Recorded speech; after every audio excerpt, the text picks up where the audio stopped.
health issue. All right. So again, brings to question what happens or what has been happening with the health situation of the university institution. Emergency services, have they been put in place? What exactly is going on? All right. We've also heard that there have been issues of suicide on campus, and that is why some of these young adults have turned up dead. What really has happened to them? And so we asked the question, counseling for people who have gone from one life to a totally different life. Is there adequate measure of support for them when it comes to psychosocial, psychological support? Is that actually happening? And these are the questions that we start to ask.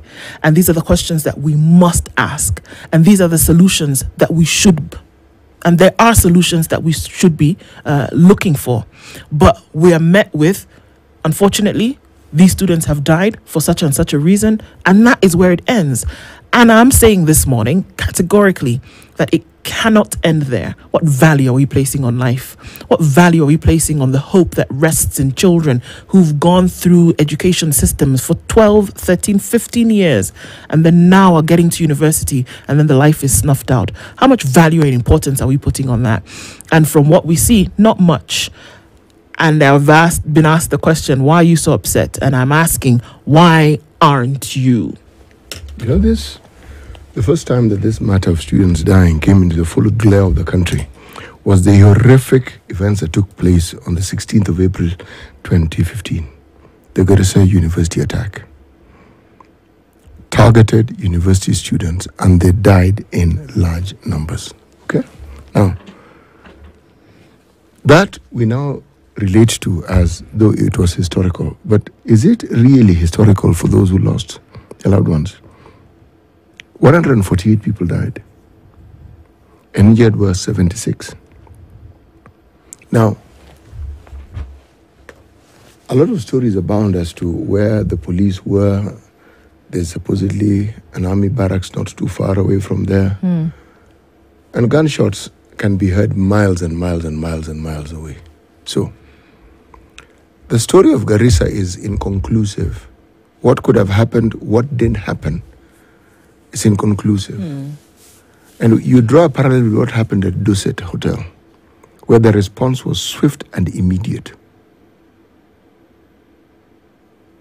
You ask, is it that the lives of these particular students didn't matter, that someone didn't understand that if there was a university in Garissa, that the likelihood of their being prone to attack was high? And if intelligence reports had been given, because intelligence reports, by the way, may not be told to us, but those in the know may have it. And if indeed they did, what did they do with it? Now, talking about the safety of students who are in the university, beyond admission and beyond ensuring that a student secures a safe place in which to live, the question has to be asked and repeatedly asked, what is it that is done to ensure the safety of these students, these children, these fellow citizens? What is it? Because again, that discussion, if it's been had, it's a peripheral discussion and it isn't in details. Because any more stories like this, then we suddenly begin to feel the university is a dangerous place to take your child. Okay? And you know, it's not just left to students dying within the campuses. We've had road accidents that have actually killed university students. A university vehicle crashing, a head-on collision with another vehicle, universities die. A building collapsed in Moranga, university students died. I mean, the death of a person, any person living, even if it's a child, is a massive loss. Is it too sensationalist to ask?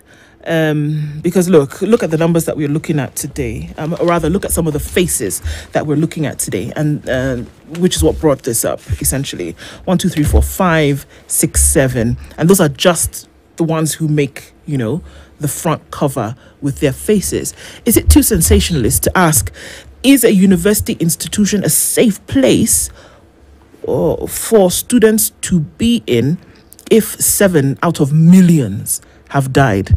And I think this is where the question comes in, like, you're being a little bit too sensationalist there. And I asked the question, for me, it is 1. It's not 7. the cutoff point is 1. If one student dies, there was a time, once upon a time, at the University of Nairobi, the main campus, when every once in a while you'd hear a student has died from drowning. Someone jumps into the pool thinking that they can swim, and they can't swim, and they drown. Right. Okay? That was just about it. Or some accident happens, some student is passing by. There's a famous story of a young lady called Awinja.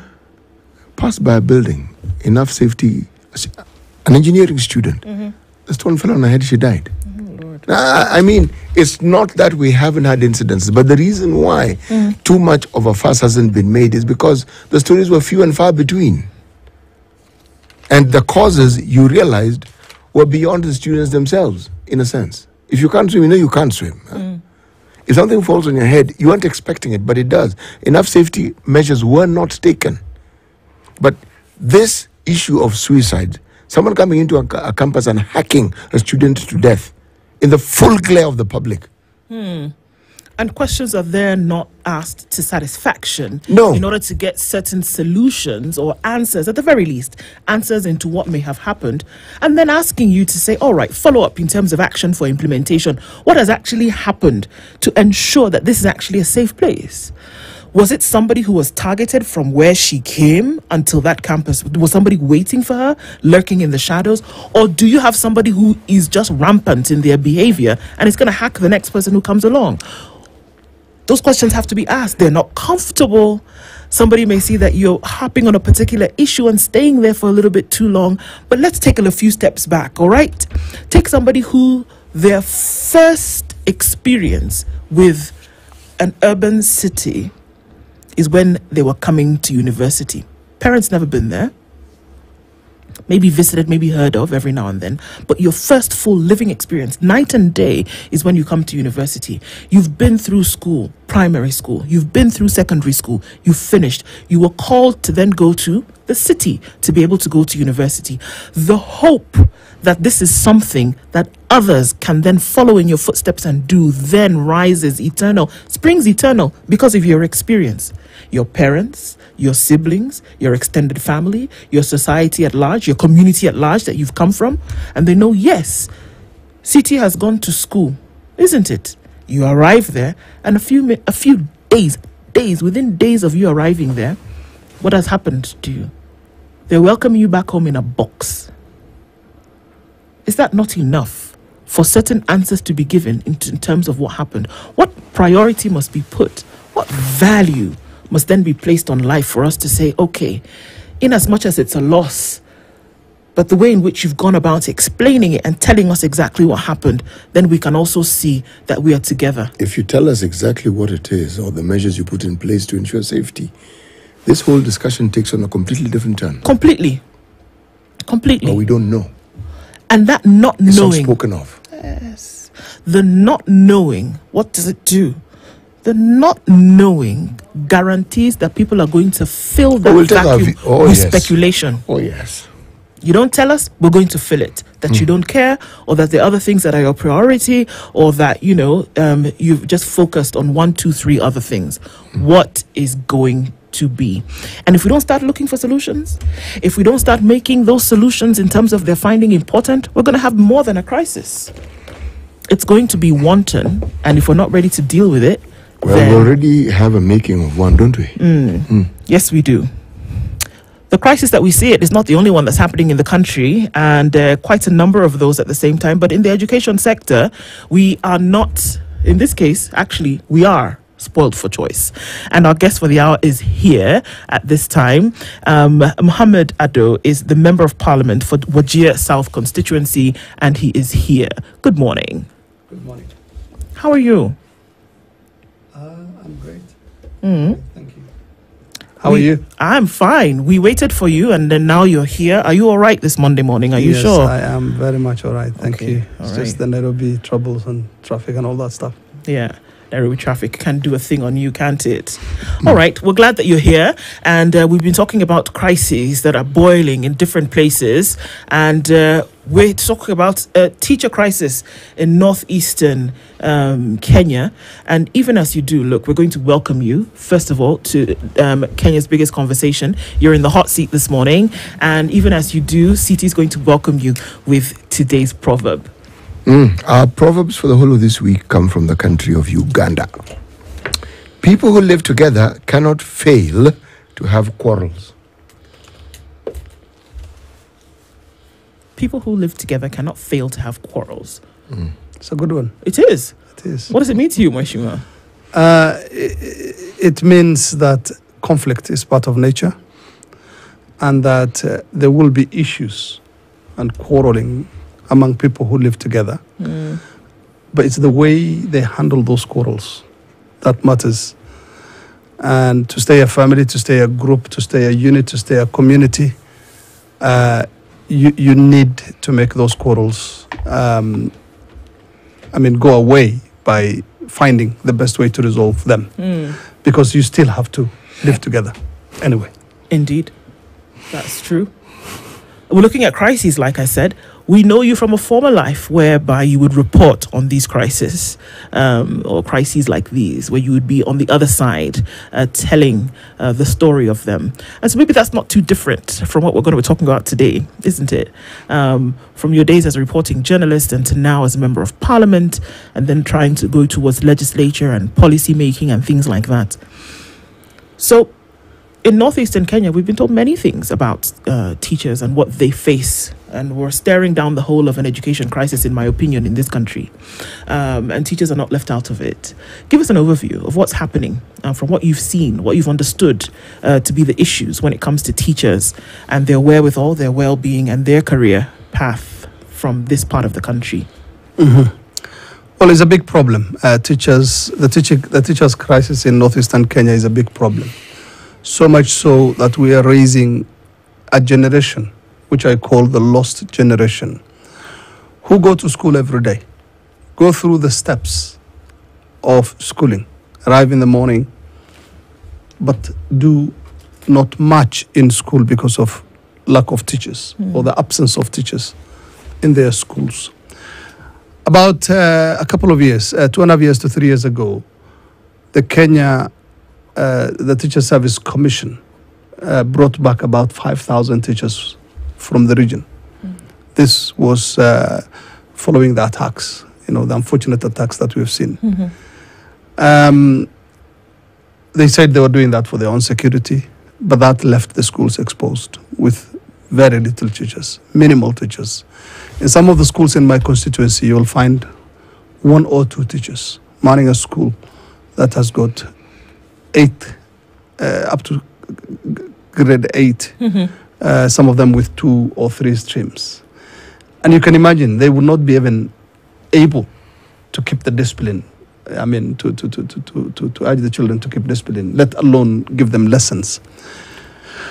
So it is a crisis, and we're not blaming anyone because insecurity is insecurity.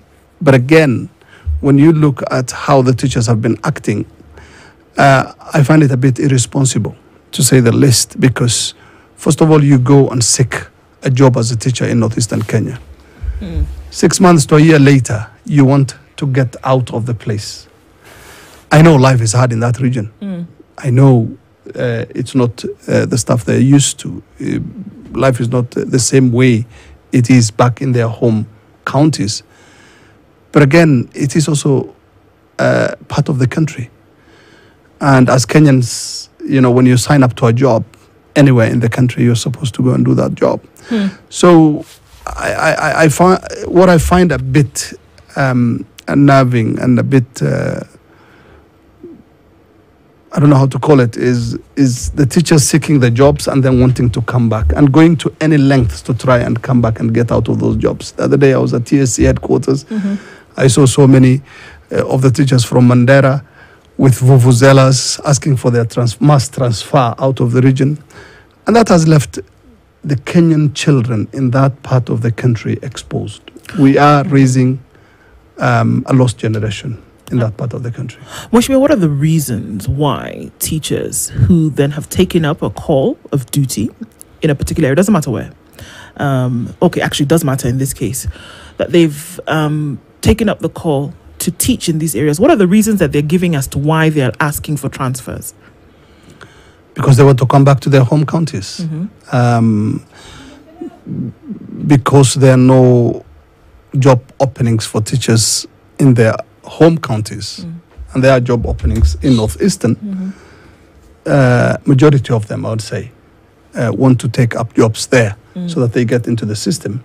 And upon getting into the system, they come back. I'm not belittling the issue of insecurity. It is there. In some parts of the region, yes, it is there. But again, in those same areas of Northeastern where there is insecurity, you'll find the stonemasons, the quarry workers, the business people, the hawkers, all coming from other counties in Kenya. What is this insecurity that only teachers are facing? You know, there's a phrase that is often used about chickens coming home to roost. One of the economists argue that infrastructure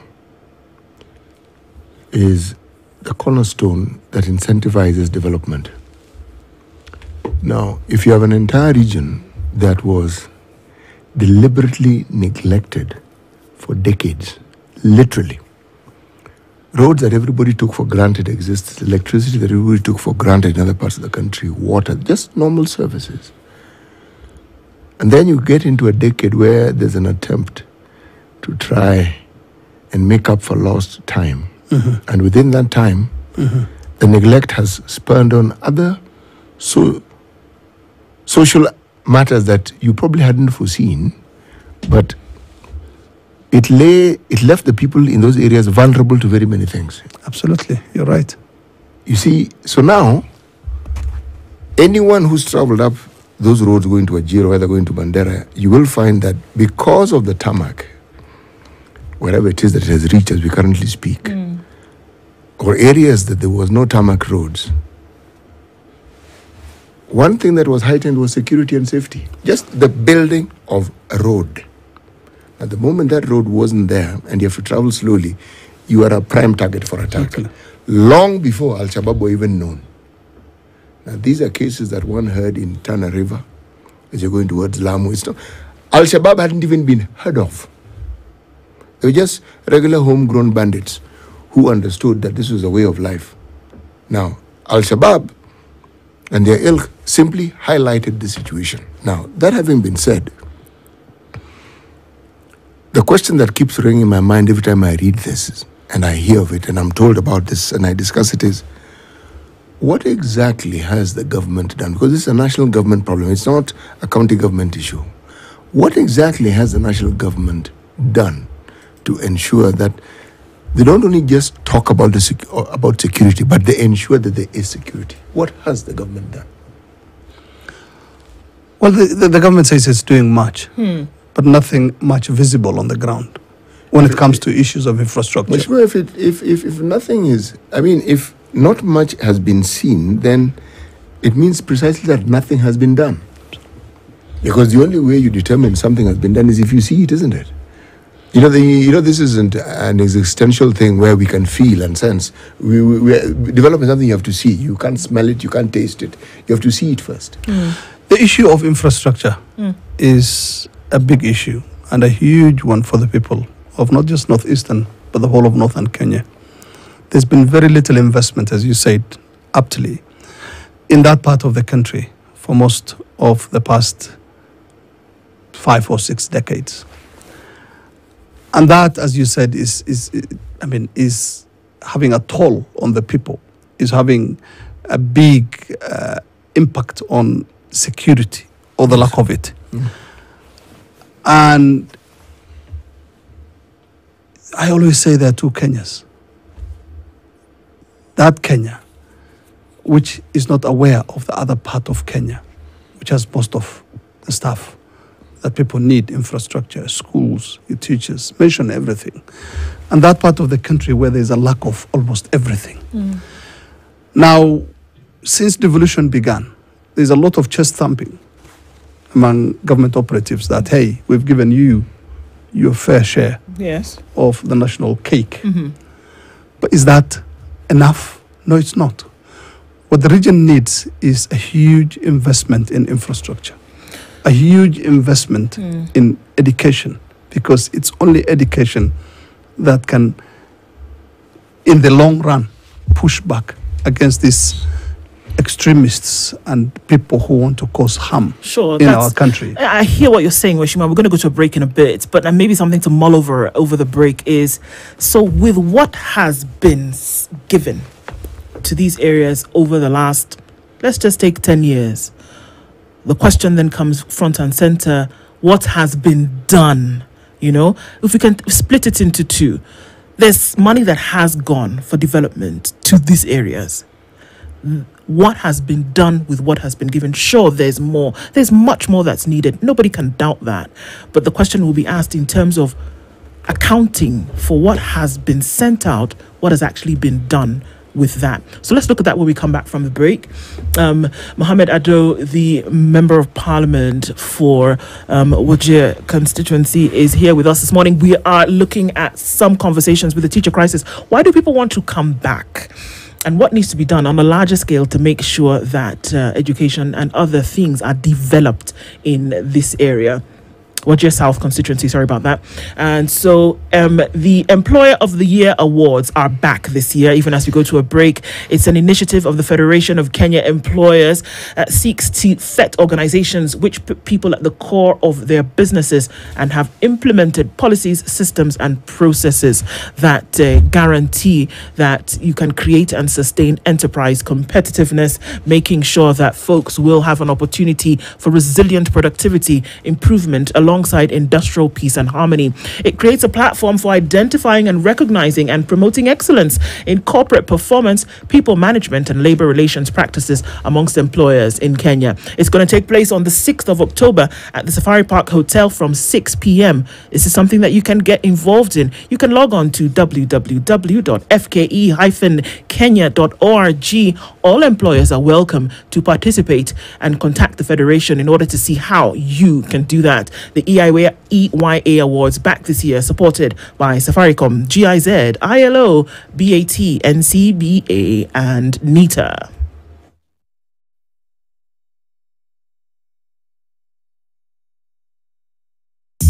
This September, burudika ndani ya Star Times.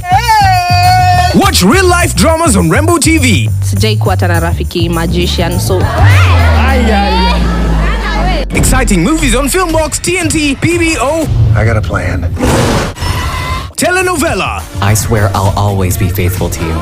Enjoy world-class sports on World Football, Sports Premium, Sports Focus, Sports Arena, and loads of non-stop entertainment for kids. Morning, SpongeBob. Get the Star Times aerial decoder at 1,199 shillings and enjoy the classic bouquet for 1 month free. Or the Star Times dish decoder at 2,999 shillings and enjoy super bouquet for 1 month free. Get your decoder at any of our business halls or dealer shops nationwide. Don't you forget it. Star Times. Enjoy digital life.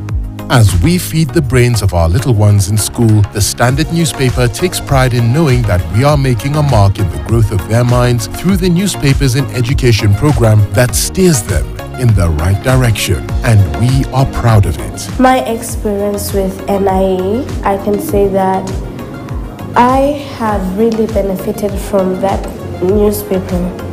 The newspaper can help me with vocabulary and imaginative and creative writing.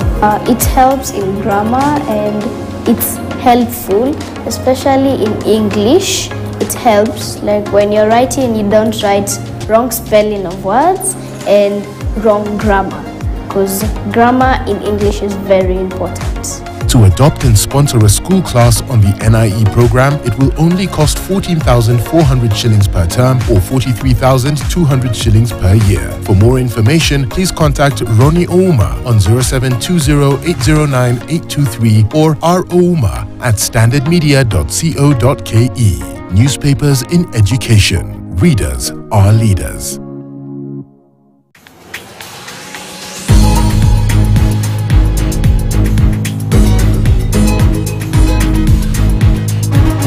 Opportunities don't announce. You must grab opportunities. You must create your space. What gave you the confidence to still want to get a higher position, despite just being the youngest within that particular group? One of the things that moves me is wanting to bring change. Is wanting to do things different. Is wanting to bring a paradigm shift. And in business, you must be able to manage your cash flows.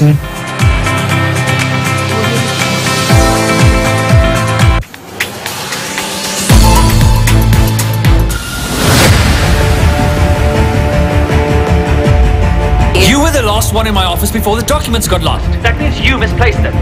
How irresponsible are you, Mrs. Agarwal? I believe that life is exactly like we see in the movie. Not even my own children would have done what Nisha has done for me today. No, Aunt.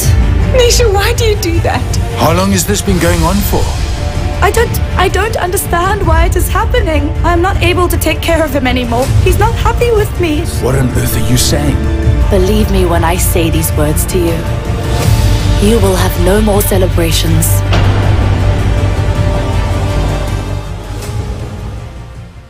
Our conversation this morning is with Member of Parliament for Wajir South constituency, Mohammed Adow. And we got into the break asking the questions, can there be accountability for the money that has been sent? Because the cry has been, Mweshimiwa, that, there's no development. There's been chest thumping by government, as you've said, of the things that they're doing, but you can't see anything on the ground. So hadn't the question rather go towards those who've been responsible for development? What have you actually done? In the shillings that you have received, what have you done to ensure that we don't have these things that we're talking about, whereby teachers come, they take up a job, and then they go away? Because the security mechanisms have not been implemented by the money that has been given. So before we get to can more money come, how about you tell us what has been done with what has been given you at that point? I'll be very frank with you.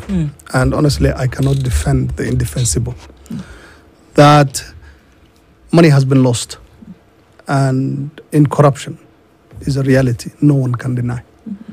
The winner takes it all attitude of some of the governors in northeastern Kenya, where they use the county funds as a slush fund, is practically there for everyone to see. I'm not going to defend that. I'm not also going to say that nothing has been done, because a lot has been done by the county governments. But I don't know where the disconnect is. Maybe it is lack of a vision, or the feeling that somebody has to develop those parts where his family or his clan comes from. The region still has a long way to go, despite billions of shillings being poured into it through the devolution funds. Think for a second, Mweshimiwa. People who study anthropology, sociology, these social sciences or behavioral sciences will tell you that there are direct correlations between certain things. One, if you look at poverty cycles, whether it is brought about by drought, whether it's brought about by simple direct government policy neglect, whether it is brought about by whatever circumstances you may think of, one of the things that it entrenches in people is what they have grown up to understand as the traditional ways of life. So, if resource or the absence of resource was an avenue for conflict, it doesn't go away. So true. You have a point there. When you have money coming in, that same way of looking at things will now be at that level of the county. It takes the same avenues. It does. So depending on who is governor and where he comes from, the same traditional mindset. It takes a very long time. It takes a visionary leader to actually sow the seeds of uniformity where people can declare and say, this person treats everybody fairly. Yes. Okay. Yes. But also there's this little matter of taking into account and understanding the norms by which people understand development. I remember having a conversation once with some commissioners of the Commission of Revenue Allocation. Yes. It was a very insightful conversation. I'm not going to mention the county, but it's northeastern. And they said when they went there, the thing they found surprising was their understanding of devolution, if you look at it purely from an academic perspective, was very good. Yes. Because money came, clans were called on the leaders, and we were told, okay, everybody gets their share. So thereafter, you decide what you're going to do with your money. Okay? Now, whether this story was true or not, or whether they're giving me some grand drama, I thought to myself, it makes sense. But I asked, did they have a development plan as to what it is they considered their priorities and how they're going to use the money? He said they did. I said, okay, now, was anything left in the kitty? Because the central government of a county has to be responsible for certain things. Exactly. You can't leave it to everybody. Now, it became fuzzy at that particular point. What am I saying? If you look around the country and you look at the way county governments around the country have handled the monies given to them, Northeastern is not an exception. Yeah.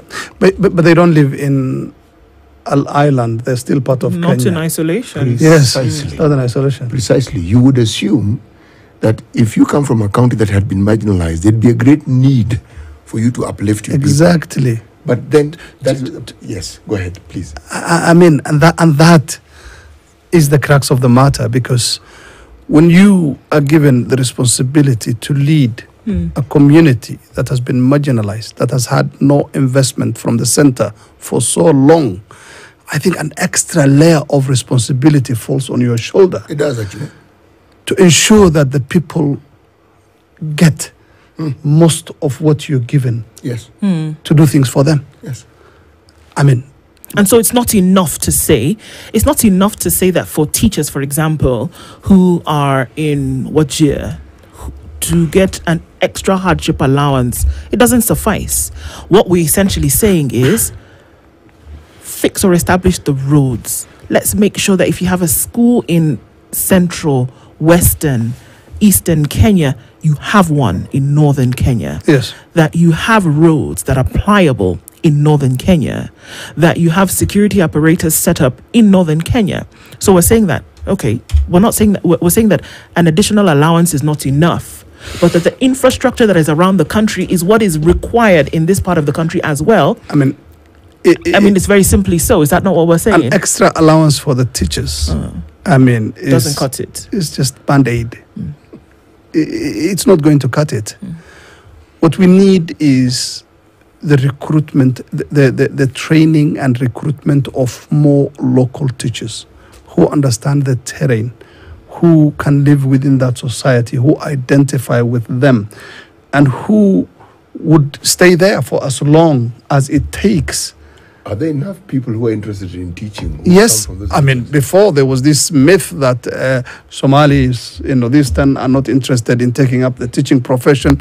When I came to office, I announced a scholarship for teachers, teacher trainees. I announced a scholarship, full scholarship for anyone who wants to pursue teaching. And we were actually overwhelmed by the response.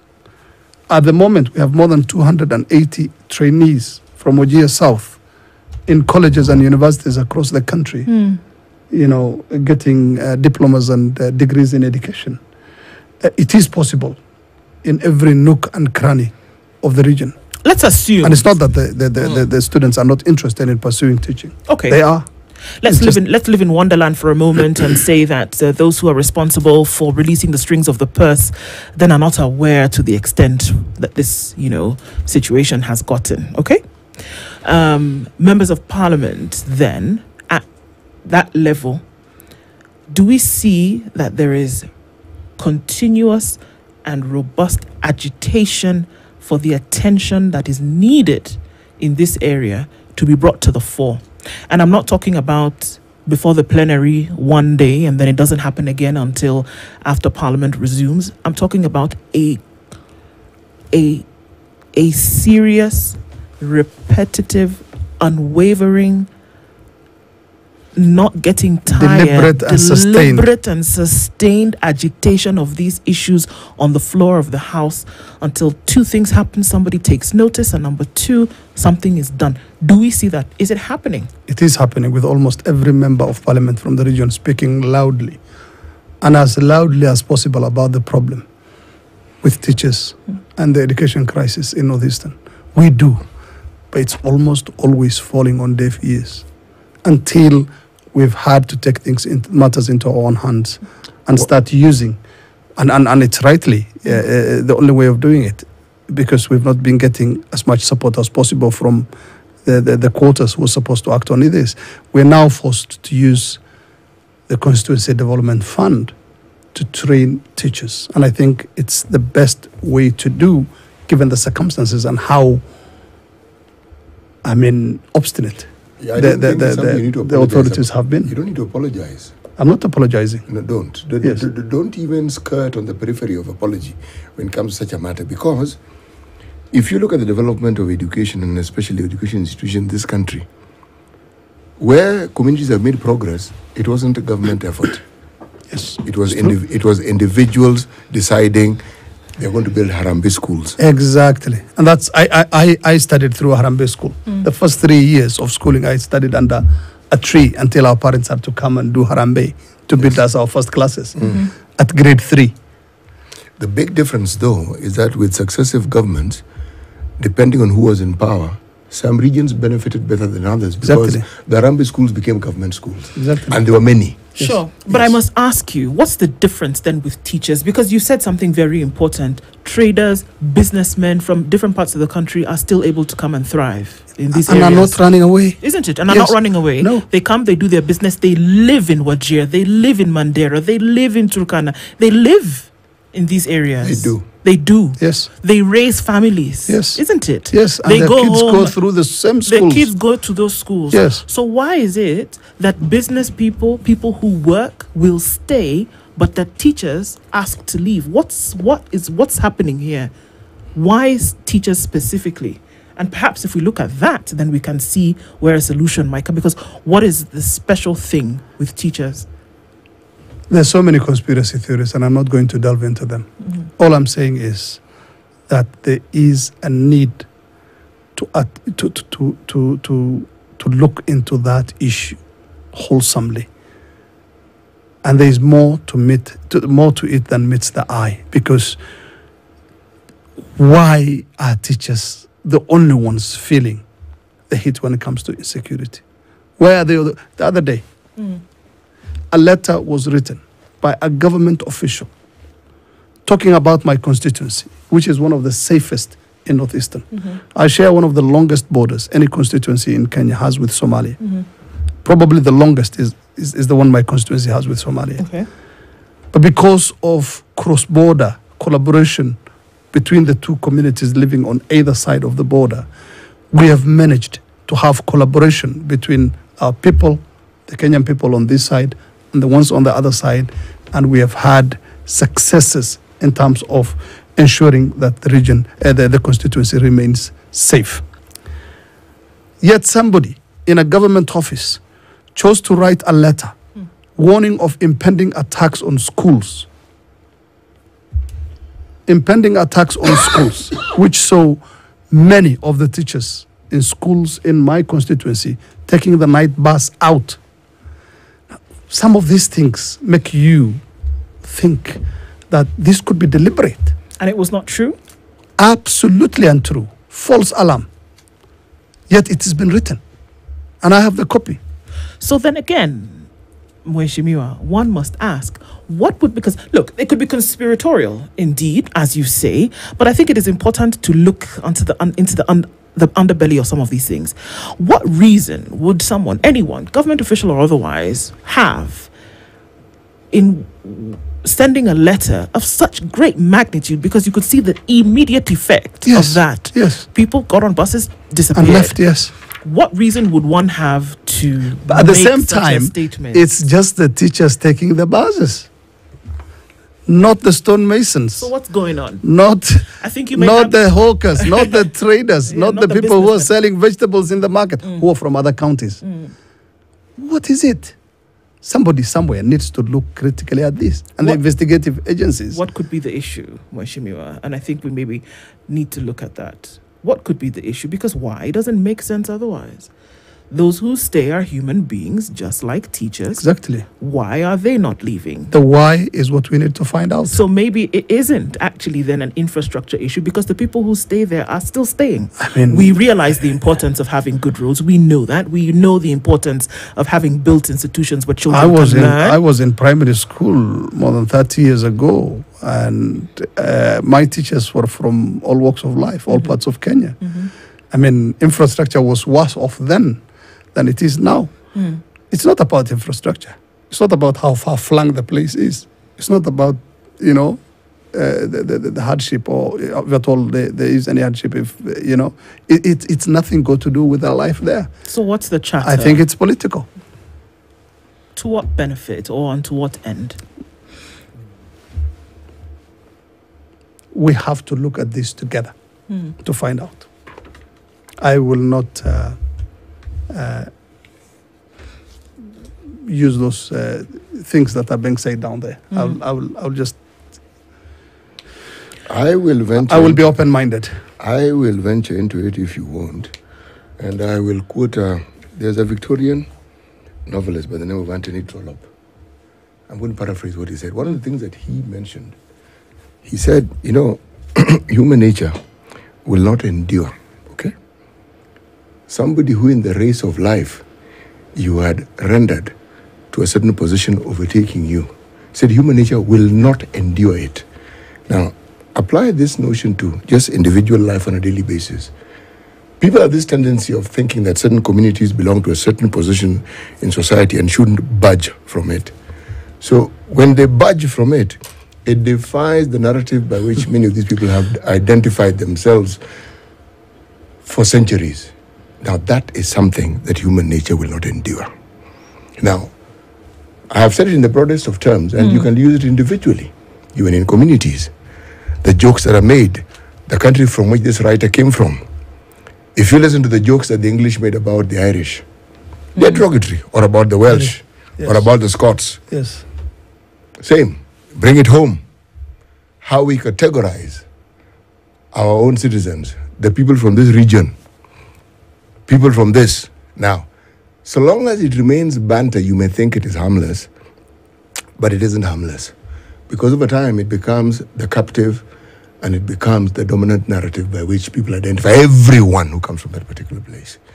Now, unfortunately, human nature, when looked at from an individual perspective, seems academic enough, but when an entire community develops and has that attitude, then it means it's an attitude that they have against another community in its entirety, without looking specifically into what it is that that community represents. Simple enough. Well, Shimiwa, the 280 teachers that are in training at the moment, the hope is that eventually they will come back and fill the void. And start to teach. Is the hope also that they too will not want to leave? And if they don't, then what would make them stay? Let's not look at the conspiracy, but let's look at the other side of it. So the assumption is that because they are indigens and they've been trained as teachers, that they will come back after their training and stay. Is that the hope? Yes, that's the hope, and we believe that's what's going to happen, because that's where they come from. They will be teaching their brothers and sisters. Okay. They will be teaching their cousins. They will be teaching people who, you know, they have a sense of belonging for, and a region that they call their own. It's part of a country that is theirs. So they will, and because they've been trained with public funds, we've also bonded them, and they've given the assurance that they will go back and teach. Do we find that there is an interest from the locals of Northeastern, the residents, the indigens, to actually contribute, whether it's on a personal business level, to contribute towards the development of these areas themselves, not come and develop other areas, but take their hard-earned resources and put them back into the area where they're from? Would this make a difference? Yes, that is a constant thing we keep telling our people, that they should go back and invest in the region, open up schools there, build some of these buildings they're building in the capital and other places back home, invest in businesses back home. But again, this is a simple issue of microeconomics. You know, these are people who are investing in places where they know they were going to get a return for their money.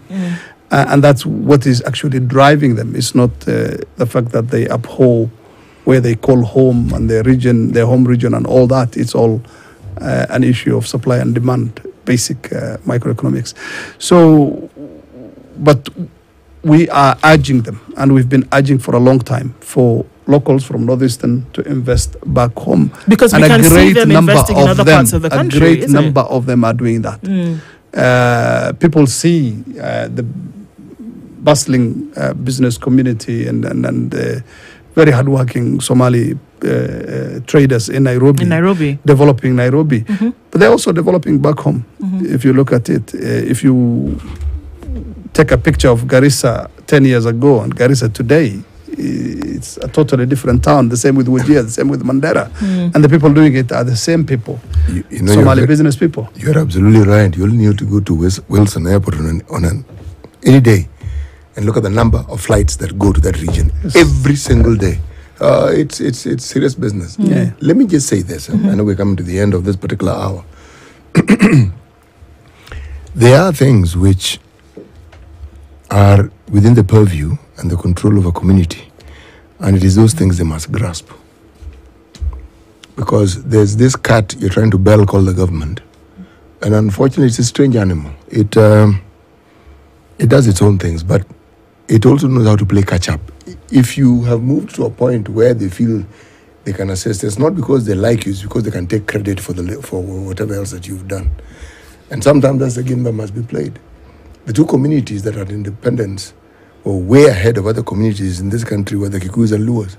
And the reason was because they had a large number of people who were educated. Exactly. Now, they benefited from missionaries, the airlift, you name it.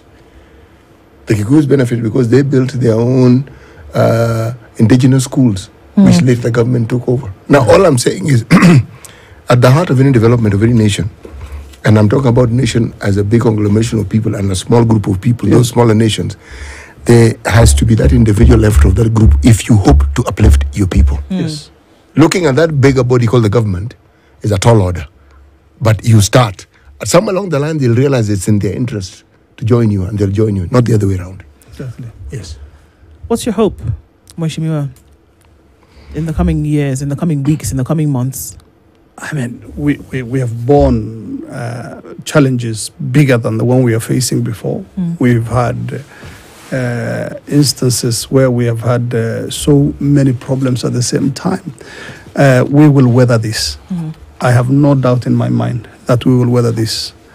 And if these efforts that have just begun, for example, the Mandera governor now delving into the issue of recruitment for teachers, some of the members of parliament doing that, very soon we will offset the balance.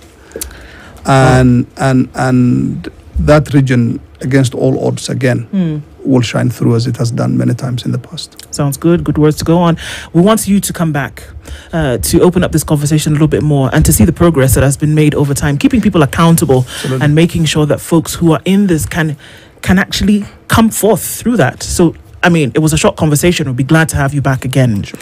Mohammed Adow is the Member of Parliament for the Wajir South constituency. He's been our guest this hour, and we'll do it again in the short term. Morning, folks. It's 8 a.m.